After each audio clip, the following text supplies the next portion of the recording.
There's a lot of different materials and things that you can do to collage your portraits together.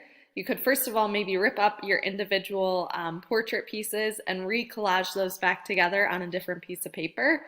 In this video, I'm using newspaper and magazines to put together and collage just right on top of the charcoal portrait. And then I'm going to leave out some of the details of the facial feature, such as the eyes, the nose, and the lips, just so it can still look detailed, but I can bring out highlights and shadows using the collage here. So I just collage the background using some of that newspaper, and I'm just ripping it up, overlaying it, and as I go, I'm holding it down and just painting over with Mod Podge, and that's going to hold those pieces collaged together well. And then when I'm adding these magazine pieces, I'm looking for lighter colors or warm colors for the highlights and darker, cooler colors for the shadows. So areas of highlight, yellows, oranges, reds tend to work well. I would really look for mainly yellows and oranges for highlights. And then areas that are maybe medium tones, I would look for greens, blues, to go in those medium toned areas. And then in the darker areas or shadows, I would look for black or dark blue, dark purple. So again, cool colors in shadows, warm colors in highlights.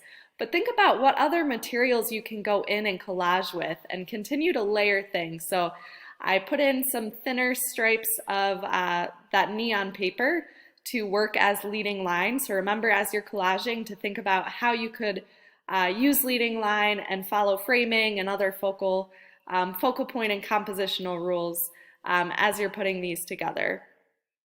So as I'm going, I'm just painting over certain areas with Mod Podge, ripping pieces out, going over the neon areas to build layers. Think about what else you can collage on top of this. So maybe you could rip up pieces of tissue paper or tin foil. You can kind of crinkle and add to some areas of highlight since it's a reflective surface. Or maybe you print out pictures of your portrait and rip up other pieces of your second portrait to collage in some areas.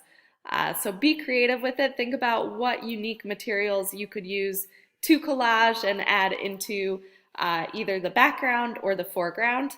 You'll also notice I started going over some of the areas of this collage with charcoal to darken some of the shadows or just to make more of an outline around the face to really bring out those medium tones, shadows, and make the highlights pop more. But again, be creative. There's a lot you can do for this collage technique.